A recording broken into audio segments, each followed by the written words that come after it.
아니, 그렇죠. 12월 국회를 통해서 우리가 과반수가 되면 12월 국회를 통해서 뭐보다도 내년에 약 330조 정도의 예산이 될 텐데 여기서 최소한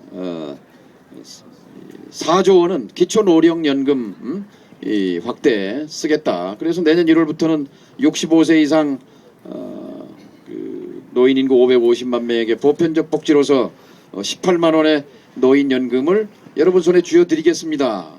또 그것이 옳습니다. 그것이 또 지속적인 경제 성장을 위해 가야 할 또 경제 정책 방향이기도 합니다. 토건이나 부자 감세의 방향이 아니라 기초노령연금을 18만 원, 9만 원에서 18만 원으로 인상해야 하는 이유는 두 가지 근거가 있습니다. 하나는 이 노무현 정부 때 만든 법에 그때 설계할 때 평균 소득의 10% 18만 원을 드리자 하고 설계했던 것인데 이 약속을 이명박 정부가 나라 곳간 재정이 부족하다는 이유로 9만 원으로 시작한 것이거든요. 그러니까 이제 5년이 지났으면 내년 1월부터는 18만 원으로 가는 것이 맞고, 그리고 또 두 번째는 그것이 지금 65세 이상 550만 명 중에 1년에 자살자가 5천 명씩 나옵니다. 전 세계에서 노인 자살률이 압도적으로 10배 이상 높습니다. 이것을 말로만 노인 복지 강화해서 어떻게 노인 자살률을 줄이겠습니까? 노인 자살률의 첫 번째 이유가 빈곤이고, 두 번째가 질병이고, 세 번째가 가족과의 불화, 자식과의, 네 번째가 고독, 소외감으로 되어 있는데, 정부가 할 일, 국가가 할 일은, 국가의 의무는 OECD 국가 가운데 노인연금이 없는, 기초연금이 없는 나라가 거의 없지 않습니까? 그렇다고 보면 이것이 민주당이 유권자에게 쥐어줄 수 있는 구체적인 손에 쥐어줄 수 있는 공약이어야 하는데, 한나라당은 새누리당은 이걸 공약에서 뺐고, 민주당은 당시에 관료들에게 포위됐다고 생각합니다.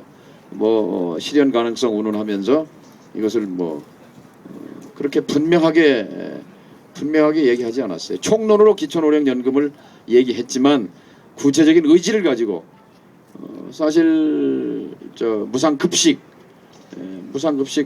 이게 2010년 6월 선거를 지배했던 정신이었잖아요. 그러면 올 4.11 총선은 노인연금 18만 원, 아동수당 10만 원, 저는 이것이 보다 구체적으로 나한테 다가오는 그것의 이익의 측면도 있지만 경제정책 운용의 우선순위가 달라지는 거구나. 이명박 정부나 박근혜 대표의 새누리당이 가고자 하는 이른바 재벌 대기업 중심주의와 그다음에 기본적으로 FTA를 통한 경쟁 만능 세상이 아니라 이제 약자를 배려하고 그 사회적 취약계층의 구매력을 확충해 주어서 550만 명에게 추가로 주어지는 노인연금 4조 원은 거의 99.9% 내수시장으로 흘러들어가게 되어 있습니다. 국밥을 한 그릇 더 먹든 택시를 한번 타든 미용실을 한번 가든 4조 원이 이 내수시장으로 흘러들어가는 건 산술적으로만 해도 0.4%의 GDP 성장 요소가 되는 것 아닙니까?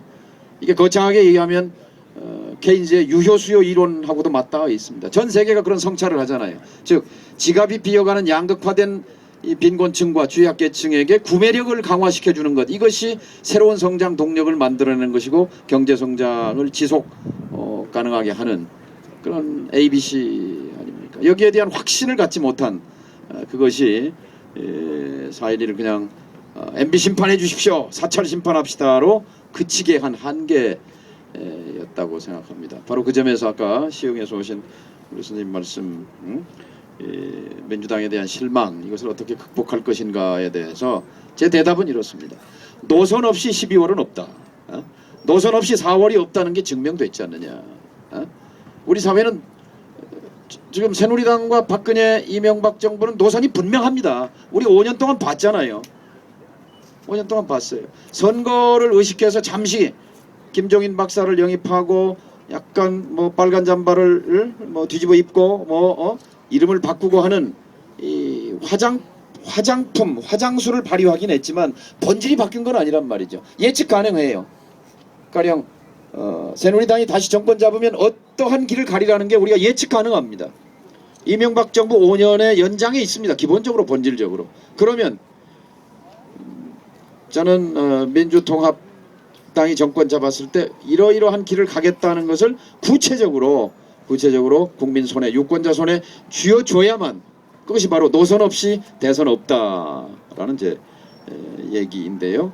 그랬을 때만 국민들로 하여금 다시 가슴을 뛰게 하고, 연애와 결혼과 출산을 포기했던 30대를 중심으로 해서 다시 희망을 갖게 되고 투표장으로 돌아오게 하는, 그러니까 작년 시장 보궐선거나 지방선거에 비해서 30대 40대가 투표율이 줄었다는 것은 그 민주당에 대한 실망감의 표시란 말이죠. 다시 이 2040 세대가 투표장으로 와야 할 이유를 주는 것, 이것이 가치이다, 노선이다, 이렇게 생각합니다. 답변이 됐습니까?